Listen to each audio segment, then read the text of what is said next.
My name is James Jolly. Last name is Jolly. Jolly. And what is your birthday again? Is April 22, 1931, Where were you born? in Southern Illinois. Southern Illinois. And tell me about your family when you were growing up, your parents and your siblings. Right. I'd like to say something first.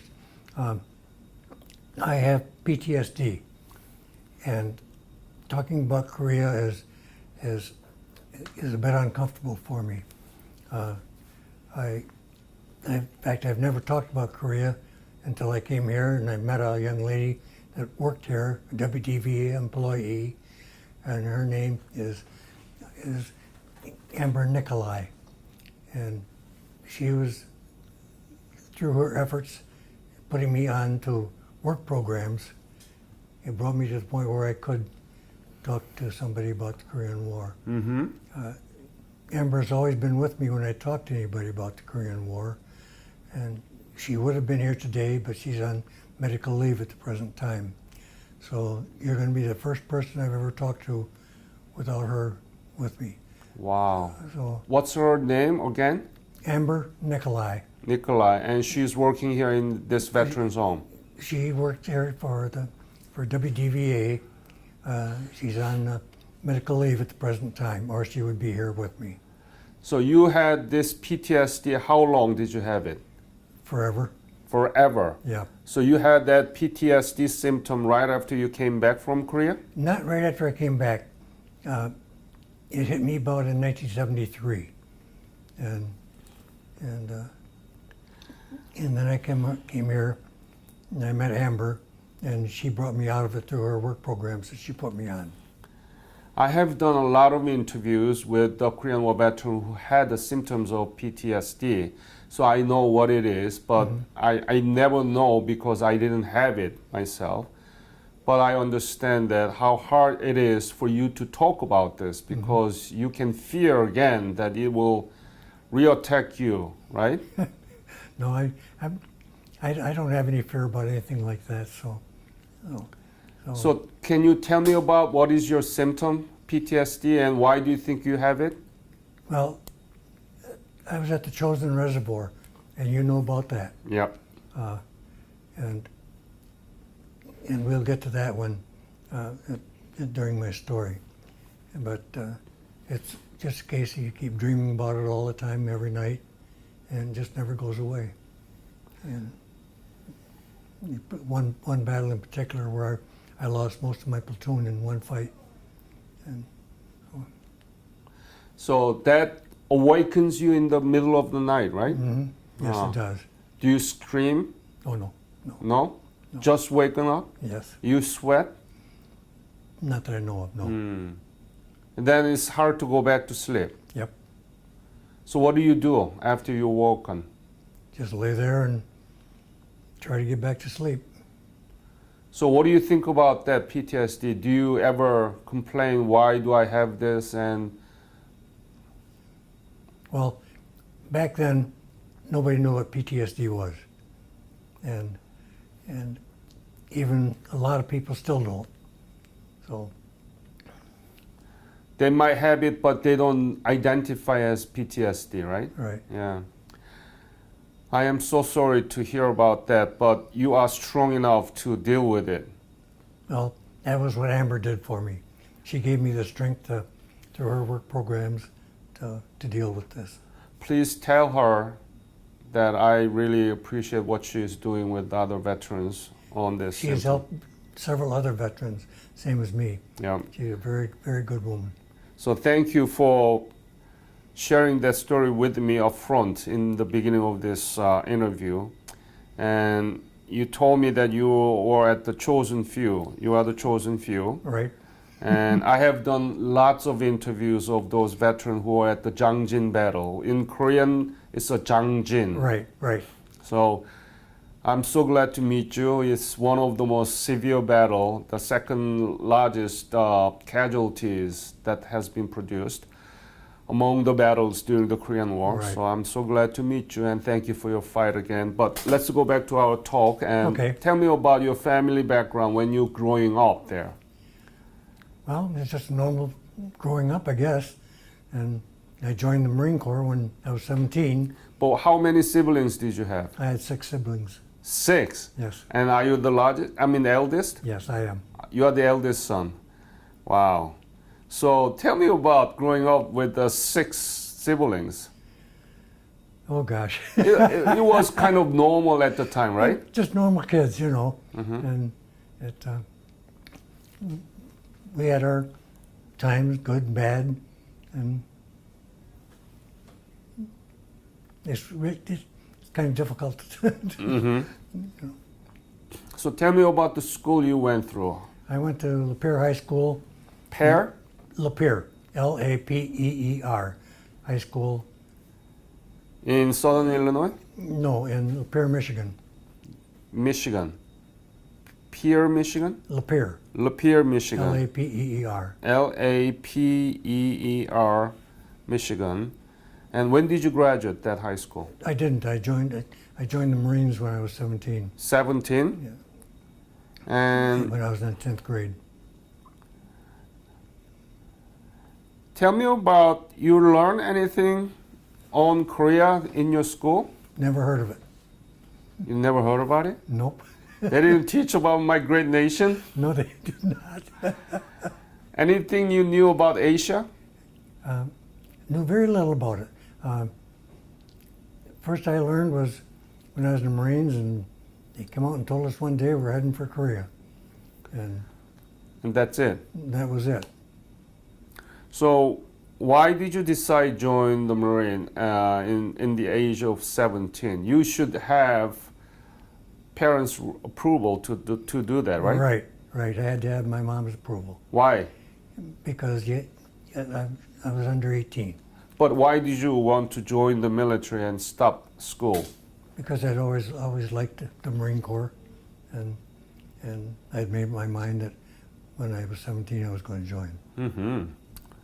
So where did you get the basic military training? Down in Parris Island, South Carolina. Tell me about that basic training. How was it? You've been longing for, joining this Marine, and did you like it? Yes, I did. It was right after the Second World War, of course, and our drill instructors had just come back from the islands fighting the Japanese, and they just simply told us that we're going to train you to make the other guy die for his country instead of you dying for yours. And that's the way they trained us. So after that, where did you go? Then I went to the Mediterranean Sea for 6 months, doing some work out over there, and then came back to Camp Lejeune, North Carolina, and was just doing natural, everyday work there. And then one day we were practicing jumping out of a helicopter, which were brand new things at that time.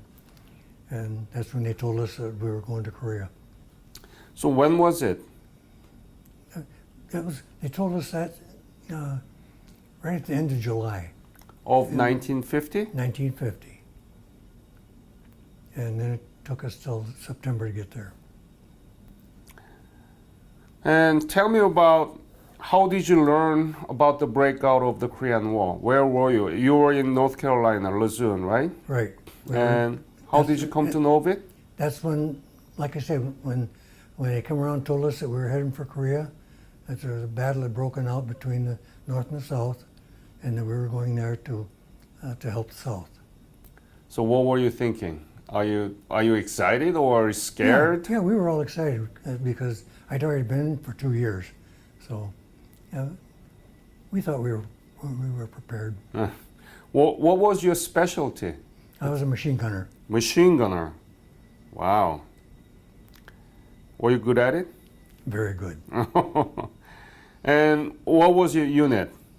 Mine was the 1st Marine Regiment, 2nd Battalion, Dog Company, Machine Gun Platoon. And I was under Chesty Puller. On the chesty puller? Yep, he was my commanding officer. Tell me about him. He was one of the greatest Marines that I had ever met. He was always on the line with you. He feared nothing. Give me more personal description of chesty puller, because I know chesty puller. Many been talking about him, but is there any personal encounter with him or experience that you had? Remember? I had one personal experience with him up at the Chosen Reservoir. We were under an attack, and he was walking the front lines with us along, and he jumped into my machine gun pit, and he was sitting there on the edge of it, and he tapped me on the shoulder and he says, "You've got a Chinese machine gun over here about 200 yards." And we took care of that. Isn't this wonderful? Or what do you think about this, that you talk about him and every Marine seems to know about him and so proud of him, and talking about him after 60, 70 years of the Korean War? Yep. He was one of the best. The thing about chesty puller, Yeah. when we were totally surrounded, we were totally surrounded up there, and when he was told by MacArthur to evacuate, he and our other officers would not evacuate. They stayed with us. So. Yeah, I know Marines doesn't like MacArthur, right? They did not. And so when did you leave for Korea? From where? We left early September, and it was in late August by ship to Japan From where? from San Diego. San Diego. And where did you arrive in Japan? I think it was Kobe. Kobe. And what did you do there? We got new arms and ammunition because ours was pretty banged up from World War II, and So you so, got, so we rearmed there and got some more reinforcements, and then went from there to Incheon. any instruction you got about Korea at the time None. in Japan? They didn't brief anything about it? All we knew was that the North Koreans were overrunning the army down by Busan perimeter, and we were going to go to Incheon to relieve that pressure. Oh, so you didn't go to Busan, but you directly went to Incheon. Yeah, some Marines went to Busan Right. earlier. I don't remember which unit that was, but they later joined us for the landing at Incheon. And so did you know about Incheon Landing project, Chromite? A little bit. So I mean, when you were there, before you left for Korea from Kobe, Oh, no. you didn't know nothing about it, right? We knew absolutely nothing, that we were just going there. So from Sandy to Kobe, when did you leave from Kobe? Oh, gosh. It was about 5 days before, so it'd be about the 10th of September. 5 days before? Yeah, we got in a typhoon. So And- you encountered typhoon, right? Yes. Yeah. You getting going around the southern end of Korea. How was it actually? Not fun. Tell me, describe that. How was it? We were on small landing craft, and it was very, very rough. Most of us were sick. So Were there any aircraft carrier around you, right? They were spread out. We had ships spread out all over the place. So tell me about the Incheon Landing. The Incheon Landing. Describe in detail how was it there and how did you land it and how was the resistance from North Korea and so on. Please describe Okay. detail. We of course, we had to take Wamido Island first, and Go ahead. okay, and so they did that in the morning, and then because of the 29-foot tide, our ships had to back off until later in the evening. So we started heading for shore about about 4 o'clock in the afternoon on September 15th, 1950. When we got ashore, we landed on Blue Beach, which was at the southern side of Incheon. The resistance there was pretty light. And the North Koreans started surrendering to us almost instantly. Surrender? Yeah, They didn't even resist? some did, but most were starting to surrender. And we found that pretty much throughout the whole campaign. So there must be a preliminary bombing there, right? Oh yes, the battleships and the other ships just shelled Incheon to pieces. And so that's why the resistance was pretty light, I think, because those ships were right on, and they really made a mess of things. so we sit and watch that all day long while we're waiting to go in ourselves. Mm-hmm. So when we did get in, we made a couple of miles the first night, and the resistance was still pretty light, and so we just kept going, and I think it was probably our third day before we met our first heavy resistance. We had a battalion of North Koreans with 3 tanks come at us about 2 o'clock in the morning, and we captured 1 tank, and I think it was the first T-34 that had been captured where it wasn't damaged. The other 2 tanks turned around and headed back for Seoul. And the North Koreans that were with them, they didn't make out too well. So you are the one who captured the first T-34? My platoon did, yes. Yeah. You were part of it? Oh, yes. Yeah. How was it? What it did was, it was shooting over our heads, and of course we're all banging away at it, not hurting it any, and it backed into a deep ditch, and couldn't get out, so it was ours. Haha. And we sent it back to Camp Lejeune. What were you thinking? You told me that you knew nothing about Korea, and Right. you landed in Incheon. Right. What was your first impression of the Incheon? Not on the first day, obviously it was dark, right? You know, we didn't actually. And as you make a progress towards Seoul, how did you feel about this country, and what were you thinking? The only thing we felt was we wanted to get the country back to you, and we did that. So our next big opposition came to us at the Han River before we get into Seoul, and the North Koreans really started resisting then. The river was too deep to wade, and all the bridges had been blown out. So we had to wait till night to get some Army ducks come in to get us across the river. And then How was the Han Bridge shape? How was it? Almost destroyed, or what the happened? bridges? Yeah. They were all destroyed, and the ones that I could see, and so we finally got across, and then we got into house to house, building to building fighting, which isn't an awful lot of fun.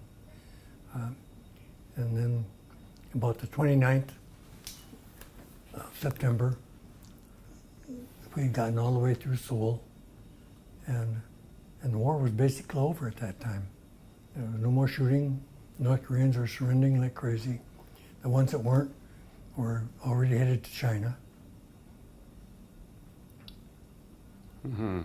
Tell me about Seoul you saw. How was it? How much was destruction? Tell me the detail. Describe, because this is like a before and after picture. Right. You saw and you described those before, and these kids in the school, they know about current Seoul. So when you describe in detail, it gives a lot of information to our teachers and students. Well, unfortunately, we pretty much destroyed every building that we came to, because there would be enemy soldiers there.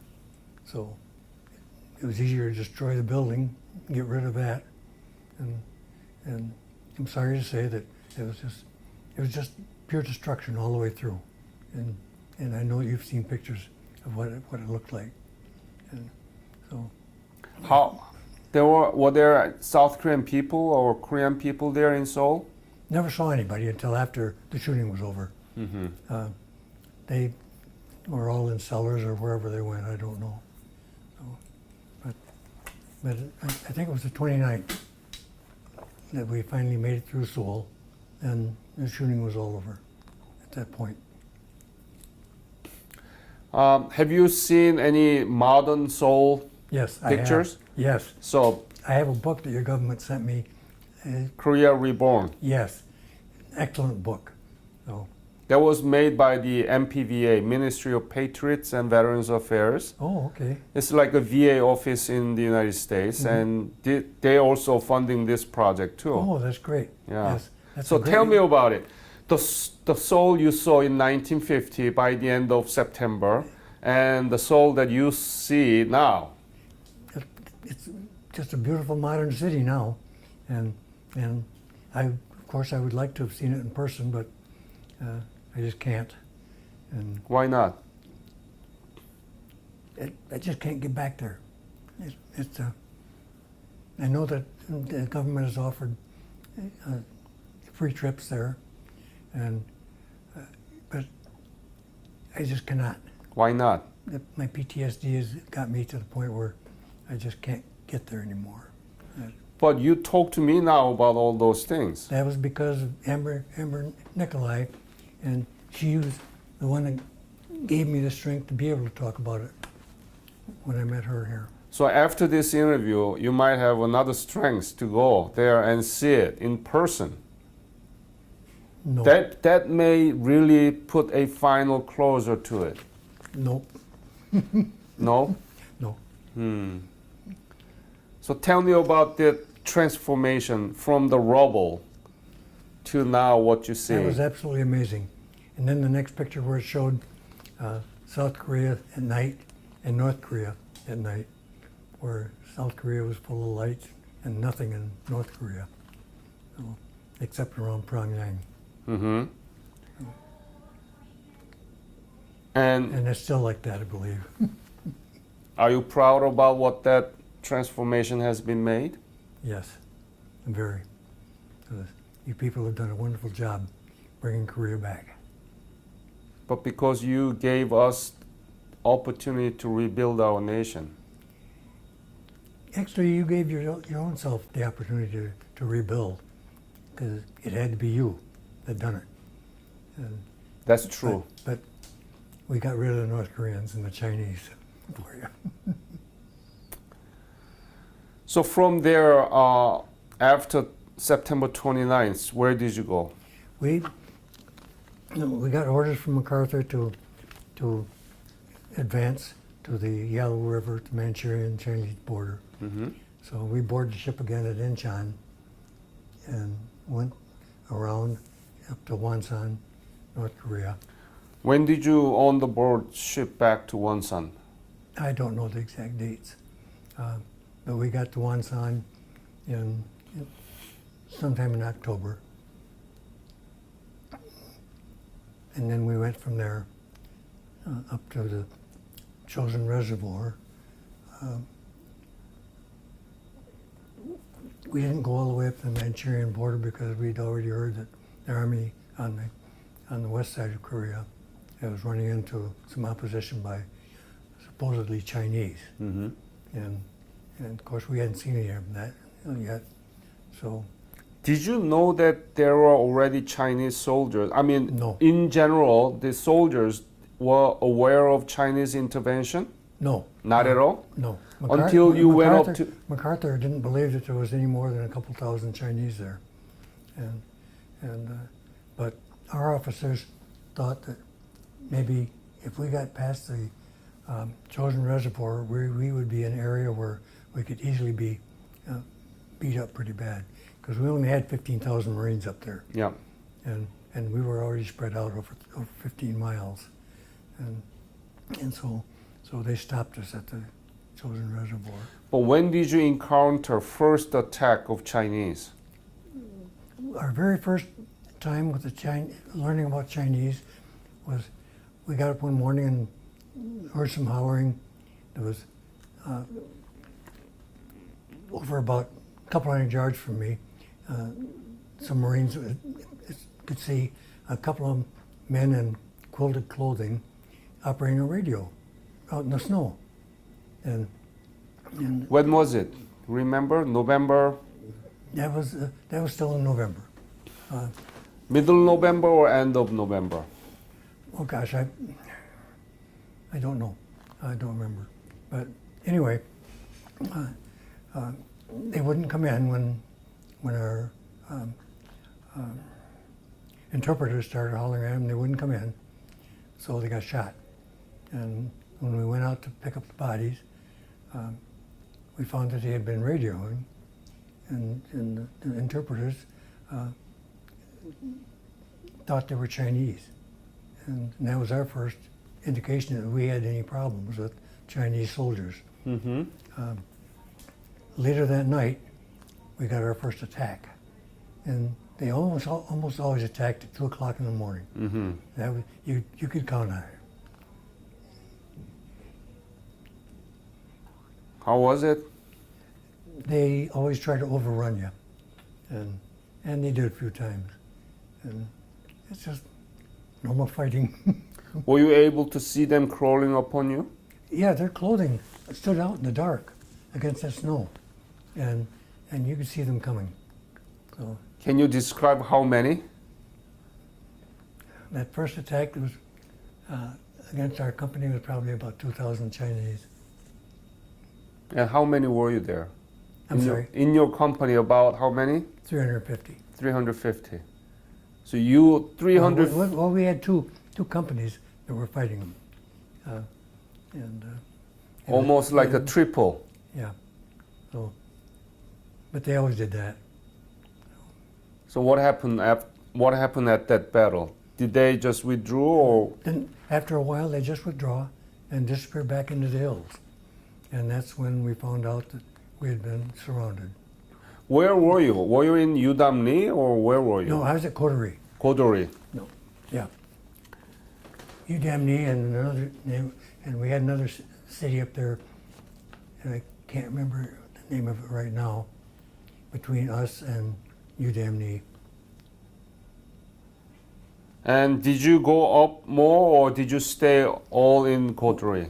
We stayed pretty much in Coterie. Mm-hmm. The only time we didn't, we found out that one of our units at this other town just north of us, right on the edge of the reservoir, they were being overrun, so a bunch of us loaded up on trucks and with some tanks, and we thought we would get up there to relieve them. We didn't make it. Thousands of Chinese suddenly came out of the hills and took the middle of our convoy out, and that's when I lost most of my platoon. And What was your rank? I was a PFC. Well, actually, I didn't know it, but I was a corporal at that time because they hadn't. I didn't make sergeant till I got back home.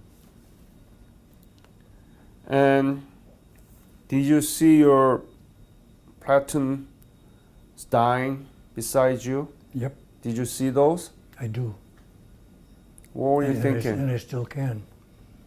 What were you thinking? Were you afraid? No, You were not afraid. you don't have time to be afraid. You're busy fighting. While your members are dying. Yep. So,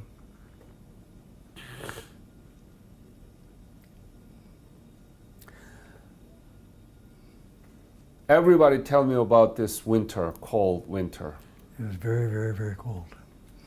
Describe in your term, personal term, that The average students term- can understand. The average temperature was 20 degrees below zero. We had a lot of snow, about 2 to 3 feet. And we didn't have any winter clothing yet. And we're at about after about 2 weeks of being up there, they did airdrop us a bunch of parkas, so that helped, and a bunch of real nice sleeping bags. You had a sleeping bag? Mm-hmm. How cold is it? Just describe it. Well, we had some people that froze to death. It was that cold. We had a Chinese platoon surrender to us because they all had rubber sandals. They had good upper clothing, but rubber sandals, and their feet were frozen solid. So their officer brought them in. Sandal? Yeah, they had rubber sandals, and their feet were frozen solid, and so he surrendered his platoon to us. So, but the worst was when we finally got the word. We had about 3 weeks of steady fighting up there, and we finally got the word that we were supposed to withdraw. Of course, we were going to have a hard time doing that because the bridge had been blown out at Incheon Pass, I think. Yeah. And so our engineers had to rebuild the bridge before we could get out, or we couldn't have brought out our dead and wounded with us, which we did, most of them. And I don't know if we ever did recover. We buried about 100 up there at Coterie. And I don't know if we ever did get them back yet. So, but the night we finally decided we were going to have to break out, it was 40 degrees below zero. 40 degrees? This is all documented, and wind chill of 60 degrees below zero, and a blizzard. Do you know what the Star of Coterie is? Yep. Tell them, please. It was on the 8th of December, 1950, 10 o'clock at night. I'm sorry, when was it? 8th of December.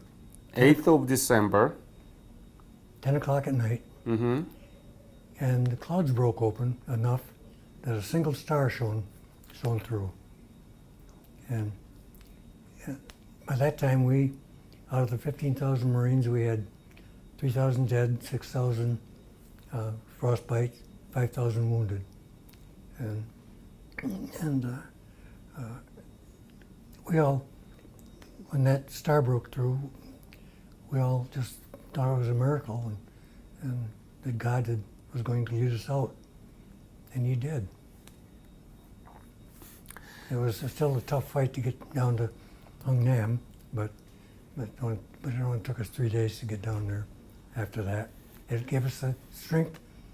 Did you see that? Oh, yes. Did you see that the star just coming out of it? Yep. Yeah. We all, almost all of us saw it. It was just something absolutely wonderful. We all thought, holy smoke, we got us a Christmas miracle. I know this sounds nuts, but it happened. And it gave us the strength, even in that cold, to get up and get ready to break out of there, out of that entrapment the next morning. Do you know Stephen Armstead?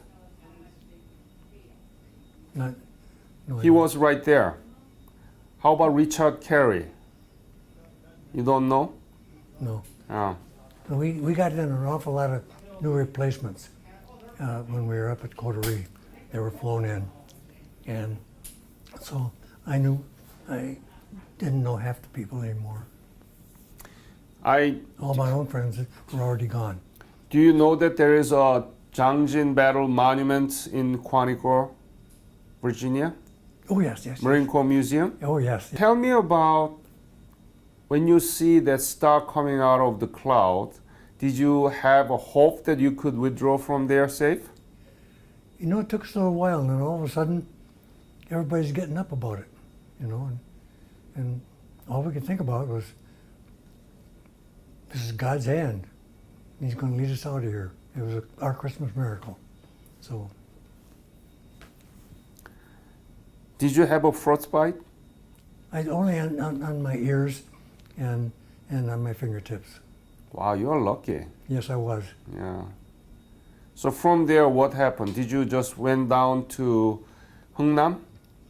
Well, it took us 3 days to get there because the Chinese had the road, that little old trail totally covered with roadblocks and ambushes. And were there many ambushes on the way down to Hungnam, or?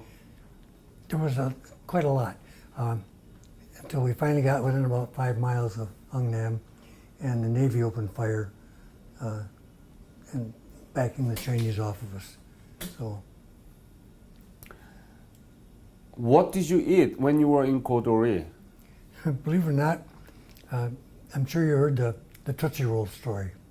Yeah, tell me about it, please. We had pockets full of them. How did you get the Tootsie Roll there? I know the That was- story, but please tell the students. Well,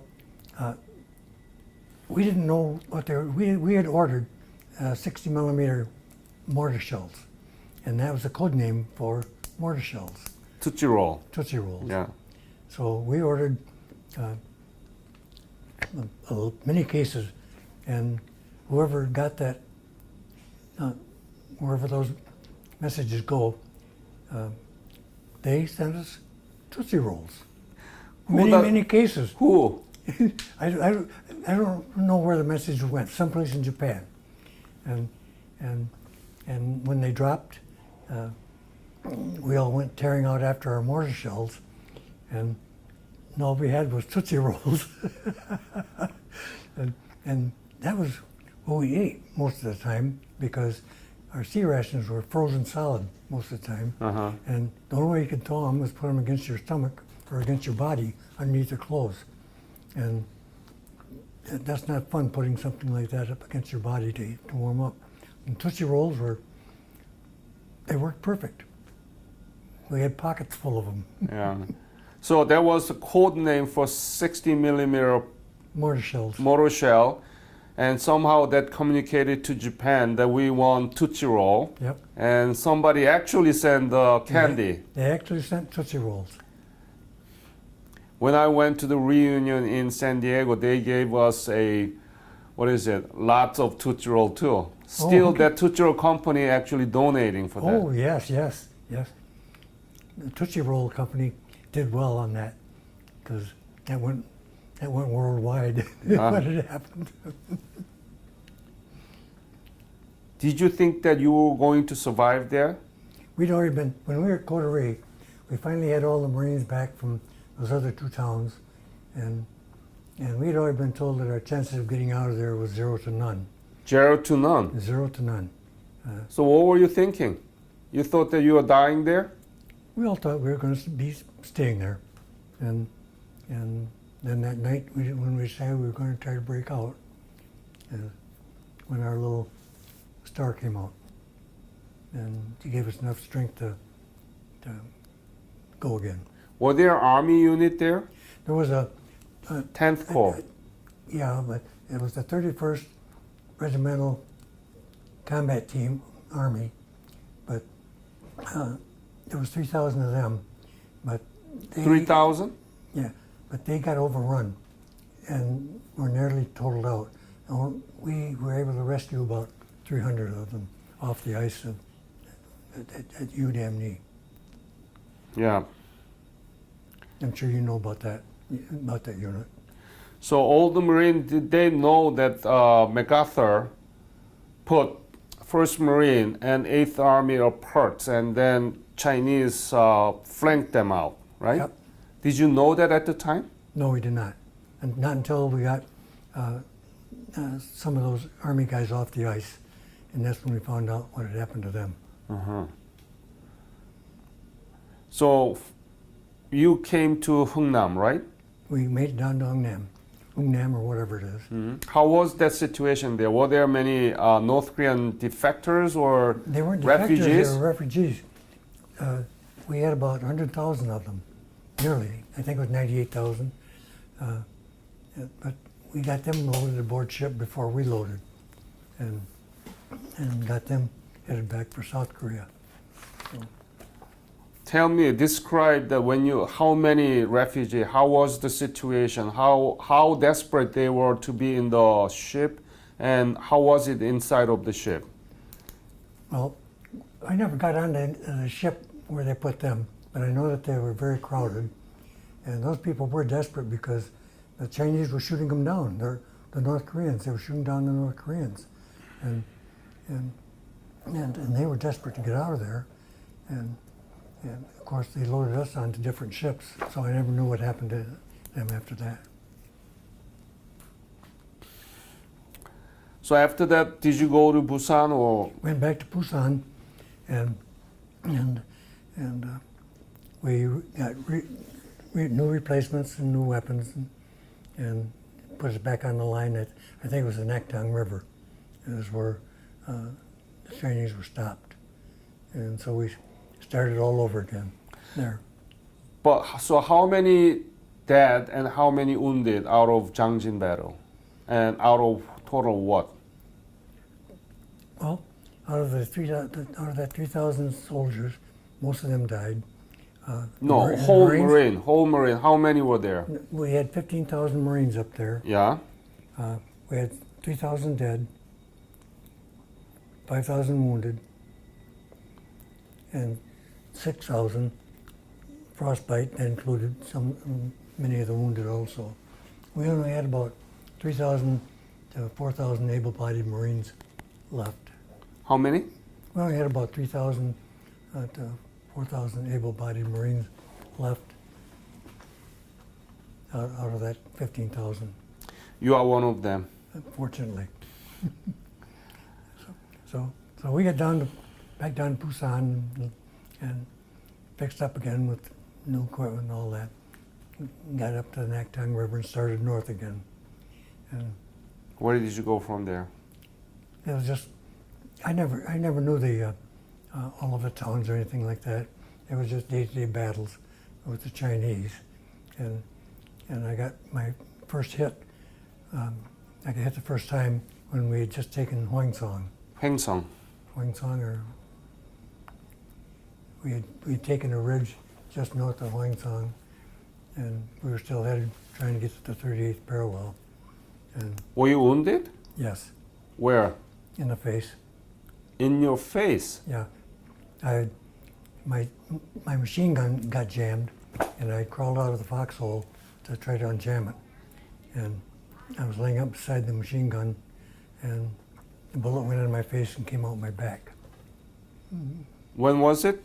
Yeah, March 3rd, about noon, March 3rd, 1951. 1951.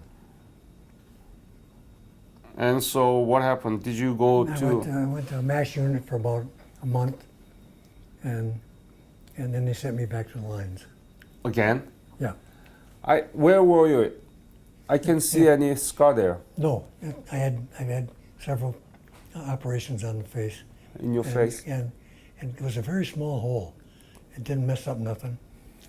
And just went under the skin, clipped my jawbone, went down just past my carotid, and came out my back of my shoulder. Does that still bother you? No, Does that hit upon you when you have a nightmare? don't even think about that. Just the Chosen Reservoir is the only one that gets to me. So from MASH unit, where did you go? Right back to the lines again. Again, what did you know where it was? We were north of Hwangsong someplace, and we were back pretty close to. We had retaken. Some people had already retaken Seoul, and we were up near the 38th parallel someplace. And Even among Korean War veterans, those who marine Incheon Landing or Nakdong perimeters, Busan perimeter, and then going to Jangjin battle, and then coming back again up to 38 parallel, those are the ones who had experienced most severe battles. Mhm.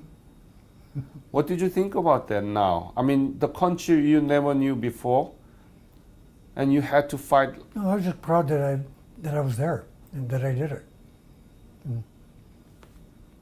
And after seeing that book, Korea Reborn, I'm pretty proud that we helped get that done. So when did you leave Korea?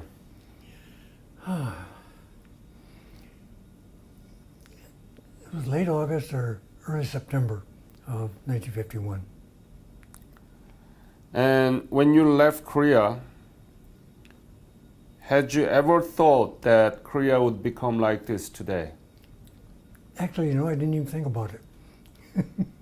Totally left my mind. I came home. And I was lucky enough to get a job right away, and What job? I got a job as a carpenter first, and so where I met my wife, and then I worked for Montgomery Ward for 30 some odd years, and for a couple of security companies until I came here to King. So the war was forgotten even in your mind, right? You wanted to forget about it, right? Well, back then, most people had never heard of Korea. I lived in the Midwest, and most people, if you said I was in Korea, they'd say, "Where's that?" That's radically different from World War II, right? Everybody knew about it because Yep. it's Europe, obviously, right? Right. Well, everybody was tired of war. They didn't want to hear about it anymore. And a whole nation was mobilized to support the war. Mm-hmm. But during the Korean War, it was, They ignored it, which was okay with me. I didn't have a problem with it. so do you know why the Korean War has been known as Forgotten War? Because you wanted to forget about it too. No, it wasn't a case of wanting to. I just did. I just went back to work Yep. and lived a normal life. And you never been back to Korea, right? No, No. And you know all happened in Korea. Now, Korea is 11th largest economy in the world. I know. It's just a little bit bigger than Indiana state. Mm-hmm. We don't have drop of oil. Mm-hmm. We didn't know how to build a ship. We are the largest shipbuilder in the world. Mm-hmm. We are the largest market share of the semiconductor, Oh, okay. the computer chip. Yeah. And we are one of the few biggest automobile makers in the world. Right. What do you think about that? I think that's super great. I don't know how to express myself any better than that. You never thought, had you imagined that Korea would become like this? Not in the slightest. So, what is the legacy of the Korean War to you? I'm glad I had the experience of being in a country like yours. Mm-hmm.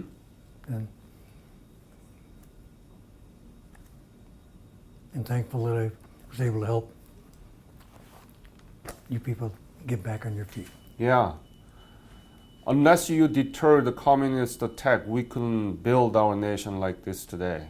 I know. Yeah. I really hope that you can deal with your PTSD and put a final close on it as soon as possible. Well, like I told you, Amber Nikolai made it possible for me to cope with it. And coping, I'm doing quite well now.